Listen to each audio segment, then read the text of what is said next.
میرا نام ساحل ہے۔ میں ایک گھر میں رہتا ہوں۔ یہ میرا گھر تھا، مگر پھر دو میاں بیوی میرے گھر میں آ کر رہنے لگے۔ میاں کا نام عبدالقدیر تھا اور بیوی کا نام ریحانہ تھا۔ عبدالقدیر اور ریحانہ دونوں ہی کالا جادو کیا کرتے تھے۔ ان کی اکثر ان شیطانی پڑھائی میرے کانوں میں پڑتی رہتی تھی۔ میں نے کئی بار اشاروں میں ان کو اس کام سے منع بھی کیا، مگر وہ دونوں اپنی شیطانی حرکات سے باز نہیں آتے تھے۔ بس یہی وجہ تھی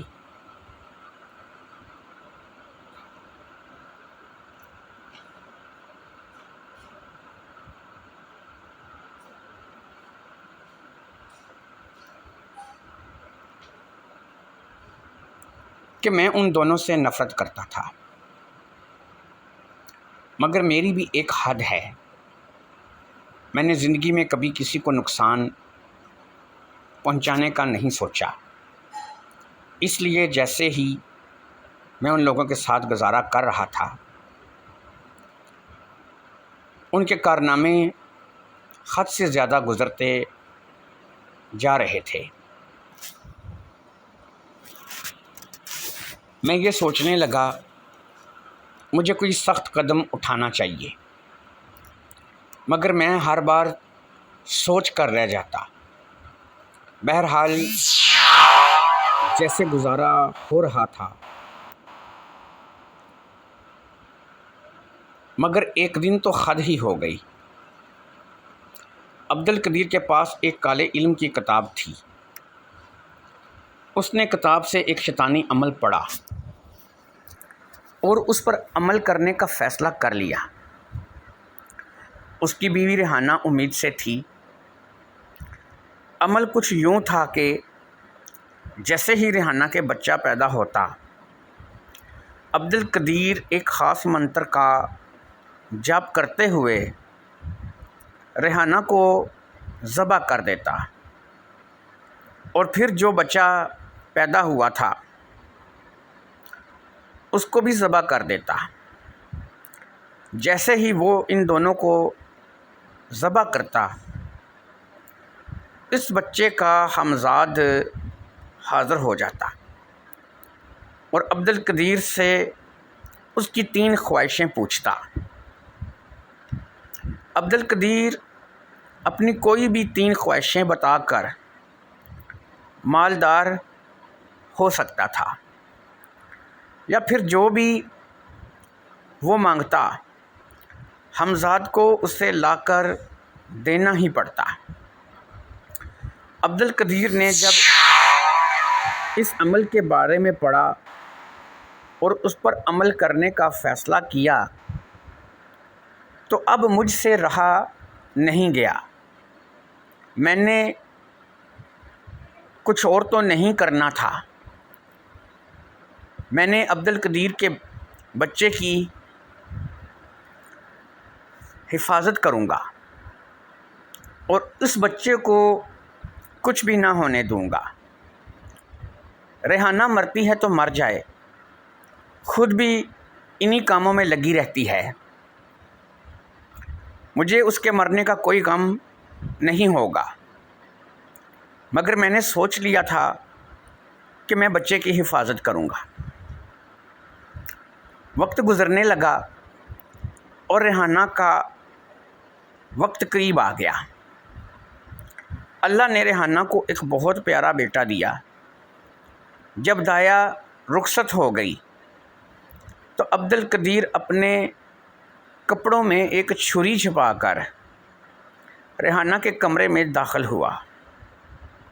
ساتھ ساتھ وہ منتر بھی پڑھتا چلا جا رہا تھا اور پوری تیاری کے ساتھ ریحانہ اور بچے کو ختم کرنے والا تھا۔ پہلے وہ ریحانہ کی طرف بڑھا، ایک شیطانی مسکراہٹ سے ریحانہ کو دیکھا اور دوسرے ہی لمحے ریحانہ کے منہ پر ہاتھ رکھا اور چھری چلا دی۔ ریحانہ نے تڑپنا چاہا مگر تڑپ نہ سکی اور وہیں پر اس کی موت ہو گئی۔ اب عبدالقدیر اپنے چہرے پر شیطانی مسکراہٹ سجائے بچے کی طرف بڑھا، مگر یہ کیا، بستر میں بچہ تو موجود ہی نہیں تھا۔ اس نے پورا بستر چھان مارا، ہر طرف دیکھا مگر بچہ اس سے نہ ملا۔ اس کی پریشانی دیکھنے والی تھی، وہ تقریباً پاگل ہو گیا۔ ہر طرف دیکھنے کے بعد وہ گھر کے کمرے سے باہر کی طرف گیا۔ جیسے ہی وہ کمرے سے باہر نکلا، ایک لمبے تڑنگے آدمی نے اسے پیچھے سے دبوچ لیا۔ وہ بے حد طاقتور نوجوان تھا، میں نے اسے پہچان لیا تھا۔ اس کا نام بادل تھا۔ وہ یہاں سے کچھ ہی دور ایک گھر میں اکیلا رہتا تھا۔ بادل نے پوری طاقت لگا کر عبدالقدیر کا گلا دبا دیا اور پھر وہ ریحانہ کے کمرے کی طرف گیا۔ اس نے ریحانہ کو مرے ہوئے دیکھا اور شاید کوئی چیز ڈھونڈنے لگا۔ مجھے ایسا لگا کہ وہ بھی بچہ ڈھونڈ رہا ہے، مگر کیوں؟ اس کی بچے سے کیا غرض ہو سکتی ہے؟ اس بات کا مجھے پتہ نہیں تھا۔ پھر وہاں سے وہ واپس گھر چلا گیا۔ اب میں بھی اس کے ساتھ ساتھ تھا، کیونکہ میری ساری دلچسپی اس بات میں تھی کہ وہ یہاں پر کیا کرنے آیا تھا۔ چوری کرنے آیا تھا یا پھر کچھ اور کرنے آیا تھا؟ سب لوگ جانتے تھے کہ عبدالقدیر کے گھر میں ایسا کچھ نہیں ہے کہ جس کو چوری کیا جا سکے۔ پھر وہ یہاں کیوں آیا تھا؟ اس کا آنے کا مقصد کیا تھا؟ یہ بچہ چوری کرنا چاہتا تھا یا کچھ اور اگر ہاں تو کیوں